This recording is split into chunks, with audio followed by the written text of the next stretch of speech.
And we are live. We are live. Well, awesome. Let me just get rid of this. There we go. There we go. Here we are. Here we are. Welcome, everybody, to episode 143 of Live at the Hive Digital Marketing from the Trenches. I am your host, Dan Nadelko. I'm April McCall. I'm Miguel Morales. All right. We got the whole crew here. You may be noticing this week that we do not have producer Matt. No producer Matt. That's all right. I guess he deserves a vacation. I guess we can let him go once in a while, right? Yeah. Fair enough. I do believe producer Matt is somewhere up in the wilds of Northern Ontario, probably sitting on a patio right now, or oops, let me turn that down. So I will muddle my way through being producer Dan today and do my best. So today we are going to be talking about real-time messaging and chatbots, the differences between them, how they fit into the customer journey, how you can implement chatbots and real-time messaging into your business, no matter how big or how small, and how you can do it without being ultra annoying to people. Yeah. And also kind of demystify, I think, some of the fears that a lot of businesses have around what real-time messaging is. So there we go. But first, now this is a new one and possibly a volume alert. I don't know, but I'm going to give this a shot. Ready? Here we go. Yep. If you're feeling, I'm feeling, and you know I won't stop. All we gotta do is take our love to the top. There you go. Love it.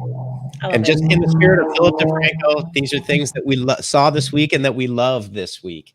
So I figured a little video of a puppy and a kitty hugging on a couch would be my favorite. That's my go-to relaxation video. Puppy and cat videos. Yep. Can't go wrong. The backbone of the internet. All right. The first thing that we love this week is sound of colleagues. So for everybody that may have been, isolated, Miguel, you basically live alone in an apartment.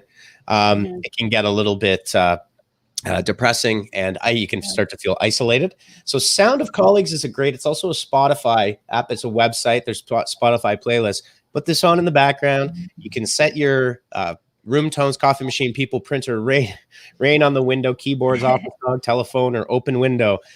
I've ran into this, and surprisingly, actually, mental health experts are saying this is actually a very healthy thing. It started out as a joke by Red Pipe Studios. Yeah.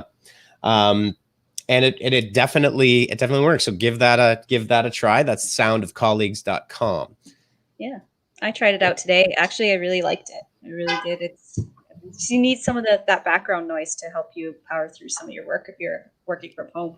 And it's not too invasive, so it's actually a really nice mix. It's relaxing. Yeah, absolutely. Next up, let me just get this. Where is it? Oh, where did my Hellman's post go? There we go. Found it.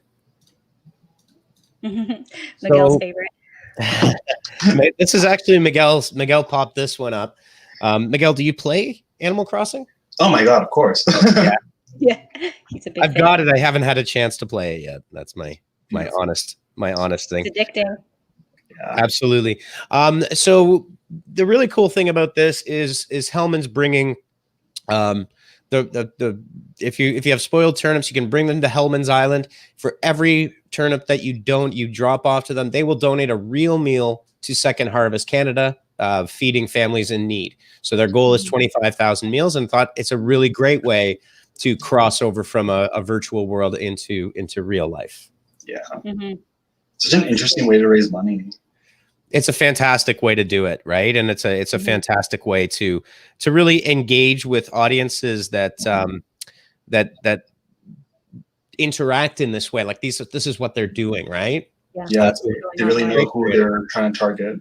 Yeah, and I mean, there's KFC has done KFC Island. I'm not sure, was that a charitable one or no? That one was just promotion, but also Dove actually released a line of you can create outfits, and they actually created all these really different skin tones, and they also had the ones that I forget the name of. Vitiligo.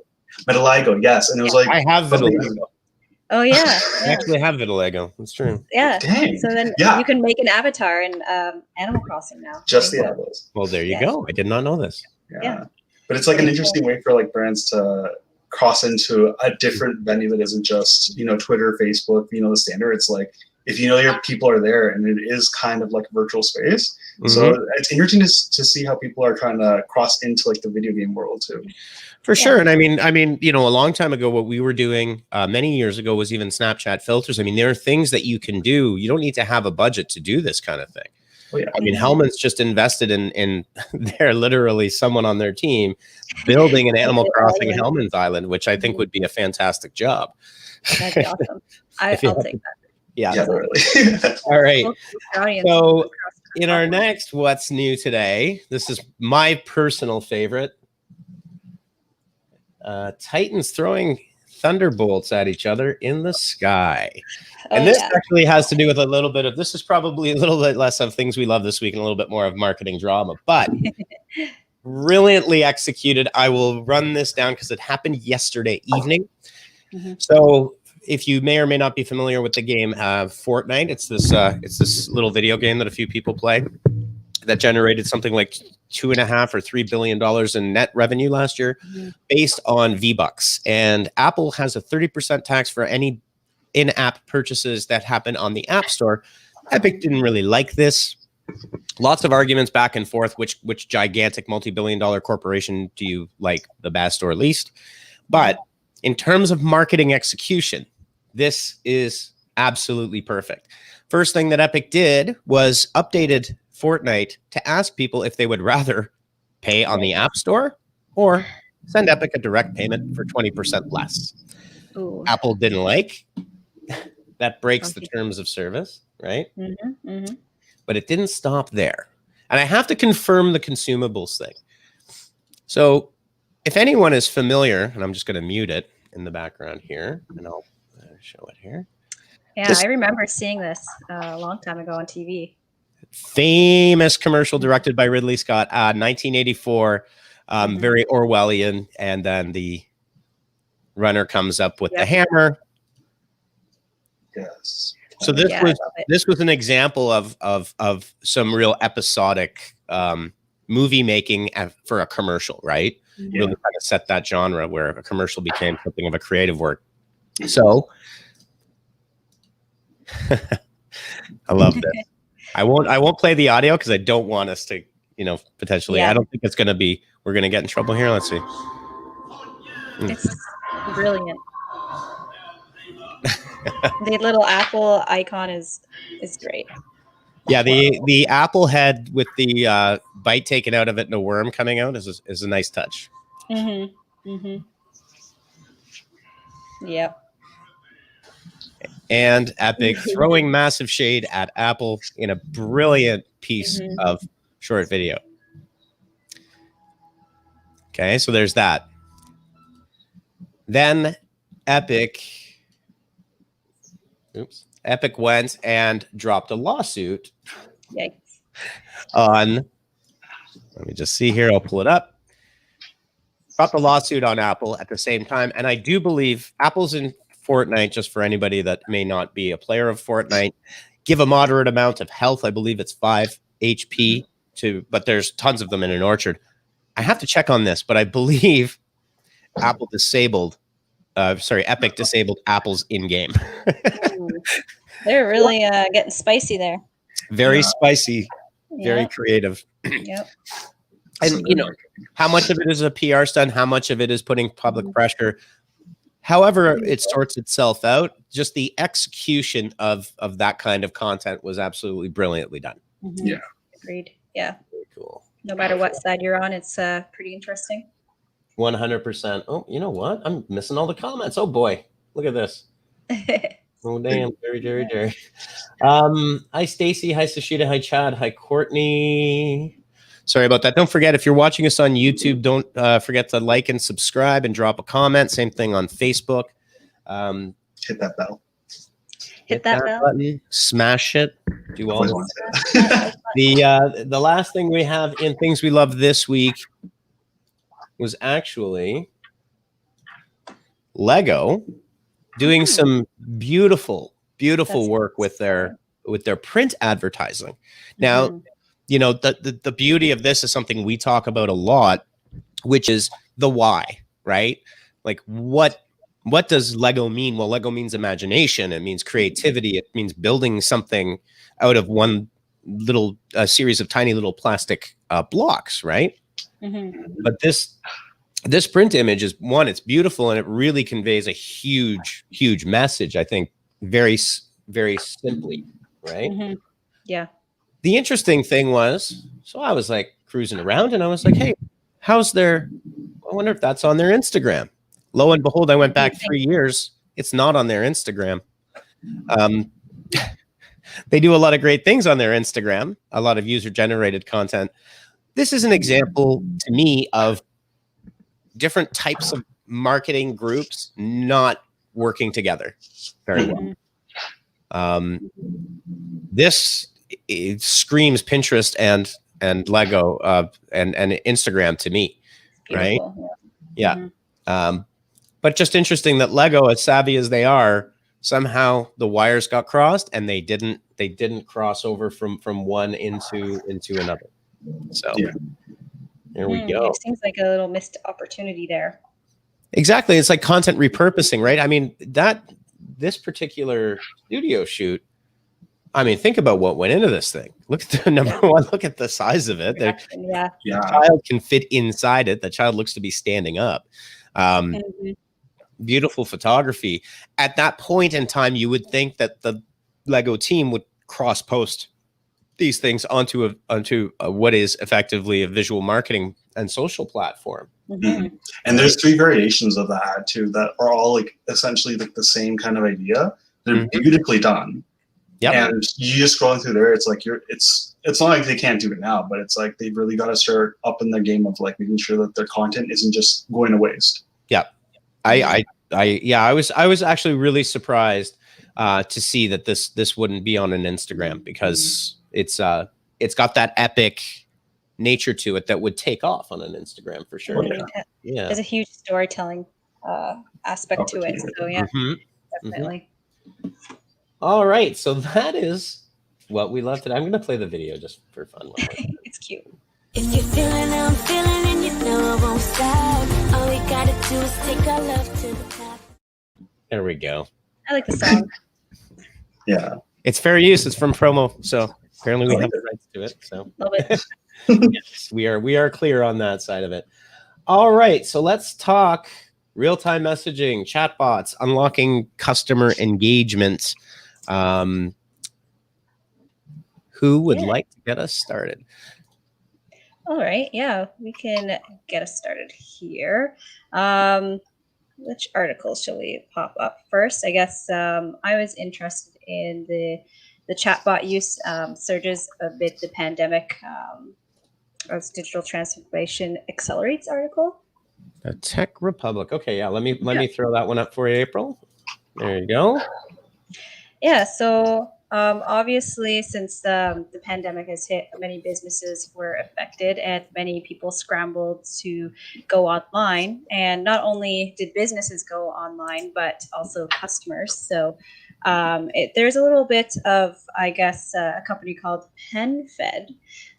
So they primarily had all of their customer service done via telephone or I guess email. So it looks like they had implemented the use of a chatbot and or at least helped maintain it throughout the pandemic. And they were able to resolve a lot of issues not only via the chatbot more than they expected. So I think there's a little I guess percentage down near the bottom there. It said 37% of their issues were resolved by phone, 42 were resolved in chat, and then 21% were actually handled by chatbots. So I feel like that's quite a big number coming up for a good use of customer service, and it's kind of a big chunk in the whole scope of things for a chatbot to actually help customer service wise. And I thought that was very interesting.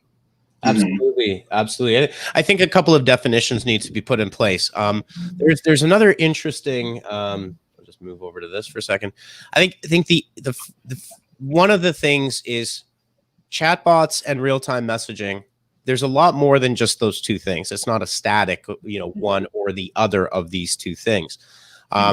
So one of the interesting things was right here, and we'll actually dive into the article. I thought it was an interesting place to start. Is why are business owners afraid of using chatbots? And one of the things here is that 50% of the people surveyed on this don't know how. It's just a fear of the unknown. They don't understand what it is and how it works. So the first thing that happens is we can't manage that, right? Everybody's too busy. Oh, you know what? I thought I kicked Miguel out there for a second, but I zoomed in on the wrong screen. Okay. No, he's still there. Good. So looking at that, the second biggest response was my business doesn't need them right now. Okay. I would need to spend too much time on maintenance and they're too difficult. And so this is where we have to qualify the different types of bots that exist. There is a natural language processing bot that will learn. Those are much more complicated to set up. For sure, requires an investment. That's on one end of the spectrum. Then as you start to go down, there are simpler and simpler versions, right down to a basic, like what we do here. And we're gonna dive into this. We have a bot, we call him B-Bot. He sits on our website, very clearly explaining that this is a bot. This is not a real person. And it's fairly simple in terms of question and answer flow, right? Like we ask a question, we get an answer, and we can then route people to our live chat during office hours. And that's another level, but it's much, much simpler, right? Exactly. The other type of chatbot is one that can plug into your frequently asked questions database, which is, I believe, what you were referring to there, April. Yeah, definitely, for sure. Yeah. Right. And this is where it becomes incredibly powerful because, 1 in 5 customer inquiries handled by a chatbot resolving very common errors. And I used to, back in the day, I used to work at a help desk, and it's 80-20. 80% of the questions are exactly the same every single time. Right. Yeah, so I feel it frees up your time. So people saying that, it takes up a lot of their time. Well, if they're thinking about how many of their customer service representatives have to answer all of these same questions over and over, it might be worth to take another look, right? To see, well, you're actually saving time down the line if these chatbots can answer these simple questions, the FAQ ones at least. Yeah, absolutely. And I think the important thing is where to start. So we have, again, let's just review. You've got an actual natural language processing bot that requires a lot of customization. It's a deep dive. It's complicated to set up and it takes time for it to learn. That's at one end of the spectrum. And there's lots in between. And we're going to talk about some platforms you can consider to choose from in order to implement this. Then somewhere right in the middle is the very basic question, answer, question, answer, question, answer. It's just a logic flow goes down the line, right? And right down to some very simple real-time messaging tools that will message you during your business hours or someone on your team during business hours that will help give your customers a chance to communicate without necessarily having to pick up the phone and call. I don't know about you folks, but sometimes I just don't want to talk to somebody. I just want an answer, right? Yeah. Especially nowadays, I think there's a lot of people. I was reading an article that have phone anxiety more so than ever. So if people are looking to go online for their answers and probably not go on the phone with somebody else because, well, chatbots are usually faster, and if you're on the phone, there could be a wait time. So yeah, chatbots are definitely a good. Yep. I think it goes without saying. Chad's got a good comment here that chatbots can answer 80% of standard questions. Yeah, and if you've got somebody on your team handling those questions, then you can free that person up, right, and let them work on other more important things necessarily. So that's the important thing. Number one is to understand all the different types of chatbots and real-time messaging options that exist, that there's a spectrum of them, right? And I think the second big part of this equation is to really understand what you want to achieve first, rather than just throwing down a real-time messaging system on your site, whether it's real-time chat or a blend of chatbot and real-time messaging. Mm-hmm. Yeah, Right? exactly. Yeah. Yep. See which one fits, I guess, your business, or at least start with the smaller one. So the FAQs, and see how it goes. See how that works for your business, and then maybe investigate adding to that strategy. Yeah. A lot of like the research that I like when I was reading the articles this week, a lot of what I saw was like the really in-depth ones were great, but what chatbots really do, especially since we've been watching e-commerce like grow so much, especially during the pandemic, is it gives that customer feeling touch when you are an online business. So obviously, like we just said, like you can't expect a chatbot to answer every single thing, but with the 80% of like questions that are just frequently asked questions, it gives that person the feeling of being like attended to, which like I am freshly still coming out, like hasn't been a year since I got out of customer service. People don't want to be left alone to their own devices, even if it's like a simple Google. They don't like that because it makes too much stressful and immediately it becomes like a thing. This service can help you kind of ease that like overload you feel, especially if you have like an online store. It just helps both sides. And then on top of that, yeah, exactly. There we go. Yeah, agreed. Yeah, for sure. And I've got here we go. I'm just pulling up this visual of business with 1,000 plus leads captured with chatbots, and where is it really resonating? Obviously, online store at 77.4%. So if you're running a Shopify store or whatever kind of online store you've got, you really need to have messaging and chatbot. It's definitely like the customer service being brought into that like digital age. For sure. And you know, it's interesting. Back in the day, there's a company called Zappos. I don't know if I might be dating myself. Zappos was it's a famous startup story. Amazon ended up buying them. But Zappos was where you buy shoes. But they're famous for having this incredible notion of customer service and communication, where they would actually tell people, we want to talk to you. In fact, there's a lot of stories about Zappos where you could call, people started doing this, you could call Zappos if you're on a business trip, their customer service, and say, where can I order the best pizza in Cleveland or wherever you are? And their customer service support would actually help you find a place to get pizza, even though it had nothing to do with buying anything from them. So I think the lesson learned here is that communication is absolutely important, and a chatbot can help you create a funnel towards that communication, right? As an example, on our site, on Honeypot Marketing here, Bbot will ask a couple of questions here. You can see. Oh, no, you can't see. There we go. Right? Yeah. And then we ask a question to see if we're being too intrusive here. And this one is from Pipedrive. Okay, so leave your a message in case I get disconnected. We're quizzing in a very simple way. This is very easy to set up. It's a question and answer kind of thing. And what it'll do, but the other thing it'll do is for our potential clients that come to the site, we're going to start to learn more about what it is that they're looking for. So we kind of help qualify it. And then the last thing that it'll do, which is pretty nifty, is it'll help set a meeting. It'll actually create a meeting calendar appointment out of a set number of options. So it's very simple and it's very effective, and it removes the back and forth. There you go. So you can right? Awesome. So the point being here is that this simple bot, which isn't really all that technically, it's not technically demanding to put it. It's very simple. Saves a ton of time, and it also allows a potential customer to have to necessarily avoid going to the contact page and filling it out. They can just do it all right here in a friendly way. And that's, I think, an example of the breadth and range of chatbots that exist, right? That you don't have to go deep down one rabbit hole or think that you're creating the next Siri, for example. You're not necessarily doing that. Yeah. Right. Yeah. Okay, so moving right along to our next point here. Let's talk a little bit about chatbot adoption.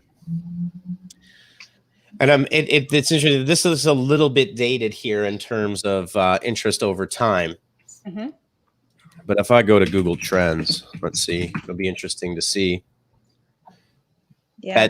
that this has been, it's always been over the last several years a hot topic, right? Yeah. Mhm. I think since there was one article that highlighted it started in around 2016. Yeah. Yeah. So let's and look then at really the growth. started growing, yeah, from then. So there's the growth of the chatbot trend and interest over time, right? So it's been a very steady increase in terms of what's been happening, and obviously the COVID-19 has had a big impact on what and how chatbots will be implemented. Right. Another interesting one. So there we go. We've kind of talked a little bit about the different types. Now maybe what we can do, and then talking about where, when, and how, right? You should do it. That's the next step, is the one to understand what you have in terms of potential tools. Right. And secondly, what's the most reasonable for you and your team? And like, what are you trying to achieve here? Right. For us, it's to be able to qualify people that are interested in potentially working with us, so we know a little bit more going into a conversation, and reducing the pain of meeting booking times. It's easier, right? Yep.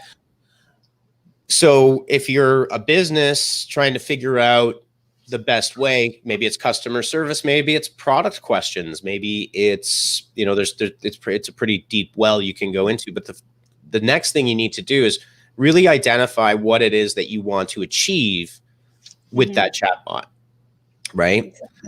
Another huge recommendation is, I would personally suggest a combination of a chatbot of some sort with a real-time messaging option for your business that's kind of like at the end of that funnel, right? Yeah. So when you do end up getting real-time chat messages, and if you're a small business, I mean, personally, I'd have that thing on 24 hours a day, but you know, for small businesses, I think it's important that in particular with things like heylocal.ca, which is a index of independent businesses running online, that blend of chat bot and real-time messaging can be a huge benefit for you. Most definitely. Yeah. Helps those customers feel like they're actually, like what Miguel was saying, it gives that humanized touch, right? So not only now as a business do you know what they're kind of interested in, but you know, now you know exactly how to tailor your own conversation when you are talking to them, which will make them feel, I guess, welcomed and more inclined to choose your brand, probably. Exactly. And I mean, if you're a local business, and you're looking to develop relationships with your customers, the other cool thing about a lot of these chatbots is if they're in your CRM, and we're going to look at some actual different platform options you can turn to, you'll know who they are. They can be identified. And so you're building that ongoing relationship. And we talk a lot about, you know, one of the most important things you can do is that second, third, fourth, fifth sale with your customer for an e-commerce store. That's so absolutely critical to success. Agreed. Yeah. So let's look at a few different options here. So we'll start with some of the free options, because I think that's the most practical place to start, I would say. Yeah, for sure. Yeah. Oh, actually, just one quick sidebar. I do think that in our conversations across with a variety of different types of businesses, obviously, this idea that, you know, real-time messaging and chatbots, whatever, you know, I'm not worrying about it too much. The analogy I would give is, you know, 10 years ago, could you imagine a mobile phone today? Like, right? And that's only 10 years. It's super quick. Even if I said 4 years ago, the voice assistants, like, I think a lot of people have Google Home, Alexa, right? I'm I've got tons of them in my house. If you would have said 5 years ago, and it says Alexa's listening now. Stop it. I got. But yeah, no, I agree. But yeah, it's this idea of exponential growth and the speed. Even if we go into the CNN article here that it's a little bit meta, it's pretty high level. It's a lot about like relationships and things, but it does talk a lot about how fast chatbot AI is learning. Right. We're not going to dive into this too much in terms of like the details. It's a pretty long article. But I think the point of it really comes down to how fast this technology is going to move. And as a business owner, you can do simple things today that will prep you to be ready to take advantage of it. Exactly. Yeah. Yeah. I think this is pretty cool. I think it's very interesting. But yeah, you're right. Technology advances fast. So if you get your foot in the door now and, test it out a little bit, then in the future, when I guess everyone is sort of adopting the newest trend, you'll be ahead of the game. It reminds me of like mobile first and the idea of long tail keywords because of voice search. It's like now it's the big thing and everyone's jumping on it, but it's like there were adopters way back then. That's very true. So it doesn't hurt to at least put your toe in it and try it out at least. Because like the worst that happens is just like you put it up for a little bit, it doesn't work, you're like, okay, we'll table it. Like my mom uses search all the time using voice. Like she doesn't type into her phone at all. She just uses the voice capability, and that's exactly how she searches for anything she's looking for on the internet. So absolutely. And the rise of voice and chatbots and integrating into all of these different tentacles that exist is very, very important. So before being overwhelmed by it, he's kind of very specifically picking the purpose you want to solve, finding the right tool. A lot of these tools can be free. And then the one thing I did want to touch on here is this Businesscom article is actually pretty decent in terms of something that I think is important. I don't know how much they touch on it in this article, which is obviously including chatbots on the website, but interacting and doing everything you can to mesh them into social media profiles. That's a key opportunity to find another area to communicate with your customer, right? Yeah. This how like chatbots work kind of reminds me of when we talk about email funnels. It's like the same thing, just like a different section. It's like the idea of like you want to start sorting out who wants what and what's qualified for what. So it's just like it's like the same risks. Exactly. Exactly. And then the third step in that Business.com article that I think is very important, the more that you know and the more that you capture about your customers and what their pain points are, what they're looking for, right? The chatbot is a good frontline agent to understanding that behavior. Right. So that's what we're talking about, the customer journey. It's a great place at the front line of the customer journey to help offload certain things. And also, I think it's important to understand too that, by the time you get into real-time chat, having someone, and Miguel, you can attest to this, having somebody that's very skilled at it, that really understands the product. I mean, there's a training time that goes into that, right? Most people are, although they're front line, they're very valuable to a business. Yeah, especially once you start getting like those informations of like this versus this. Like in my experience, it's like I worked for a big brand warehouse store, and when you start learning why certain brands or certain items are better for that, like people are just you can watch their face because it goes from just me being like, oh, choose that, to like I give them like the specs. Like again, they can read this on the box, but it's coming from someone who they think of like not a thought leader, but someone who's like educated. Right. Absolutely. All right. So let's dive in. We've got a few minutes left here. Kind of want to dive into a lot of the different tools that are available. But actually, before that, April just threw this one down. So we might as well give them a shout out since. Yeah, sure. Is Snap Travel Now, I'm sure that this isn't probably necessarily the best time for anything travel, but Yeah. it's the point is hotel deals over messaging. Yeah. It's pretty cool, actually. I was brought up by, I guess, a friend, and so basically the idea of this whole company is that they use messaging to, I think they do now WhatsApp, Messenger, and SMS. And based off, if you're looking for a hotel or a flight, you kind of type that into the top. You search for it, and it will remove, I guess, like the middleman or a travel agent and give you that personalized experience. It will find you all of the deals it has available, and it will message it straight to you, so you don't need to keep checking in with, let's say, a travel agent. You get all of these discounts and all of these prices right to your phone, right to your personal messaging spot. And this is, I mean, they've got almost 16,000 reviews on Trustpilot, which is pretty amazing. You know, the cool thing is that this is one of those apps that Shop by Shopify, for example, their messaging is all about when your order was delivered and when you're going to receive it, and you know, it's on its way, and then it gets. I find that to be very helpful type of chatbot messaging, right? As opposed to being annoying. This is the same kind of thing. If I'm looking for a deal, I'd rather a system tell me when there's a deal available instead of me having to go search out and see if something's available. Yeah. Right. Yeah. And something like this could take a long time, right? Because if you're booking a trip or, you know, you're traveling, there's a lot of other details that you want to focus on.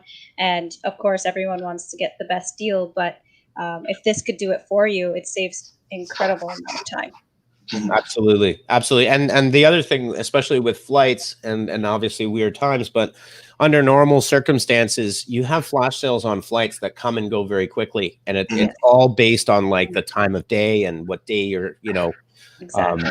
You know, if I ever try to fly to New Orleans for a New Orleans Saints football game, forget it. It's expensive because they know, right? They know that you're going to buy it at that time. So. And it's also like really useful because I don't know. I think of like TripAdvisor and stuff like that. Like they could lean into this kind of tactics because when I'm going to like a strange place, be it here or internationally, it would be great to have a system that's already going to pull like, oh, these ones have been reviewed. Like I know I can myself read that. Yeah. But like looking at this, like I'd rather text like, oh, what's going on in Toronto, and then it'll like boom me up with like, oh, okay, so you want to eat, you want to do this, you want to do that. I think it's like a great opportunity for, especially for like the travel industry. Yeah, absolutely it is. Absolutely it is. So that's Snap Travel. But again, this is kind of the evolution of where things are going. And I feel like Snap Travel is a little bit ahead of the curve. And I think it's a great idea. I think so too. I think it's pretty cool. Cool. So next up, we've talked about adoption. We've talked about, you know, how to understanding the different types of chatbots that exist, that they go everywhere from artificial intelligent agents right down to simple Q&A flows that can really be helpful. And now let's just cover off some of the tools, starting with the free tools that any business could implement tomorrow for their Courtney's saying, okay, I'm featuring that there. NOLA is the best. Yes, it is, Courtney. There it is. Absolutely. New Orleans is one of my favorite cities in the world.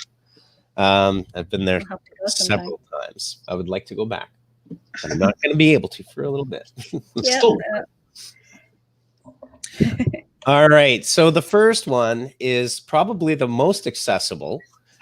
Well, the first two are actually most accessible, but there's the ability to have messaging in Google My Business. 100%. There's a response time requirement, but if I was a small business and brick and mortar business that relied on, especially during this time, implementing this messaging tool would 100% be a top priority. It's free. You can turn it on, you can turn it off. And then you can also, the chat happens on your mobile device, right? So pretty straightforward, pretty easy way, and absolutely free. Yeah. Well, it's a great addition. And it even offers SMS support. So if you're not by the computer, it goes directly to your phone. That's right. That's right. Super, super simple.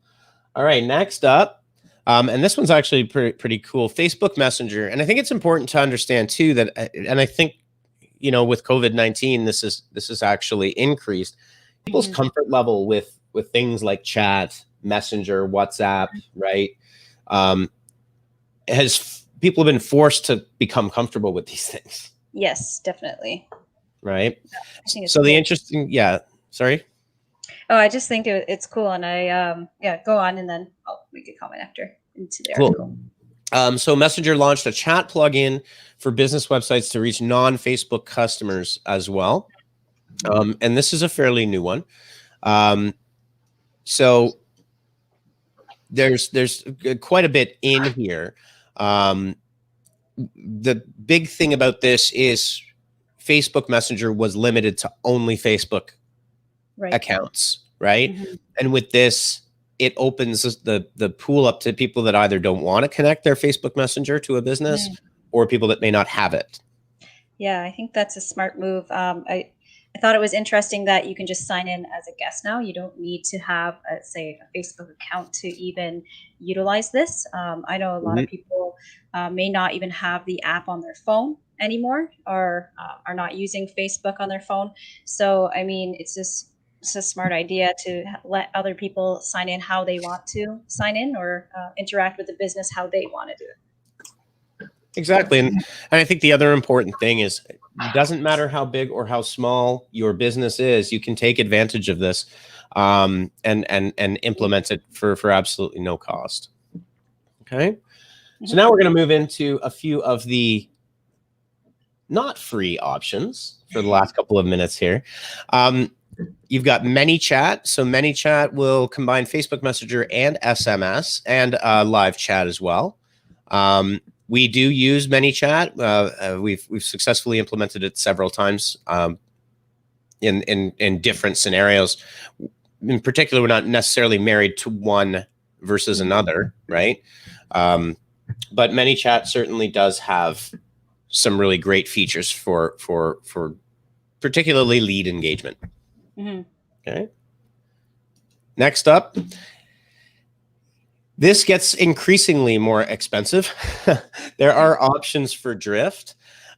This would definitely be an option for more of a medium-sized company that had a budget to deal with it. In particular, Drift really does focus on conversational marketing, is what they call it. Allows it to scale, and you can see obviously some of the companies that they're featuring over here are somewhat larger. The cool thing about Drift, if you've got the budget for it, and Intercom as well, is another of the major competitors out there, is these bots can plug right into your frequently asked questions in your knowledge base, and that is a huge benefit for customers, right? Trying to search, community forums and FAQs can be a real pain in the butt. Oh yeah, definitely. I love Drift. I think it's really cool. Every time I go on a site and I can tell if it's a Driftbot on there. Yeah, exactly. And it does a lot of similar things here that Pipedrive does. But they do combine several different functions into one. I don't want to go too far over because I know it's a beautiful Friday in the middle of August and summer's, I can't even believe it. Summer's winding down. I can't believe it. Almost September. It was March like 3 hours ago. I know. Yeah. Seriously. So a few other quick options to roll over here before we call it a week. And Mobile Monkey from Larry Kim, the founder of WordStream, real-time web chat, SMS, Facebook Messenger, similar to ManyChat, but definitely an option. They've got a forever free option as well, which is nice if you've got a limited budget and you're looking to implement that. Pipedrive, we mentioned that. Now, Pipedrive does come with a cost, but it's also CRM, and this is an add-on that we've implemented as well. So that's another option for you. If you're an ActiveCampaign user, ActiveCampaign has conversations for an additional fee per month. So again, I think, the point is there's lots of options here. We've covered, 6 or 7 of them. I think the most important thing is to find the find the platform that works most reasonably for you, right? For your particular use case, and identifying what it is you want to achieve. Put the chatbot on the front line, as simple as it might be, with an option for people to reach out for real-time messaging during certain hours. That's going to help alleviate, it's going to help engage your customers in that journey. So you can do it at the top end of your customer journey at the beginning, and you can also do it from an existing customer perspective deep down in the funnel, right? Yeah. It's like what we were talking about last week is there has to be a purpose and a strategy. That's right. That's right. Yeah. And that's where you have to start. And I think just one, and then going backwards is understanding that there are several types of chatbots that exist out in the world. And it's not just, it's not just one or the other, like real time or AI bot. Explore your options. Yeah. Exactly. Yes, Exactly. All right. Well, thanks a lot for joining us, everyone. Do you, April, Miguel, what do you guys have? What do you have going on this weekend? Anything exciting? I am packing. Yes, so you are. Nothing. I guess that's not exciting. So It is. a little bit, I guess. But yeah, for context, I am moving into a new home. So Congratulations. thank you, and we'll see. Well, that's the end of August, I guess, which I can't believe. That's what you're saying. You've only got what? so fast. Technically, you've got 2 weeks left, right? Yeah, I packed. I have 2 boxes packed, so I'm screwed. You get it. Yeah. Well, all I got is my niece's birthday tonight, so. Oh, nice. That's awesome. a happy birthday! Yeah. Well, you guys, I think it's supposed to be a nice weekend here. It looks like August is fulfilling the hopes and dreams of everybody. So enjoy your weekend, everybody. Unplug, get away from the computer, try to get outside. Yeah, it'd be And nice. we will see you all next week for the next edition of Live at the Hive, episode 144. Getting See you close to 150. Bye.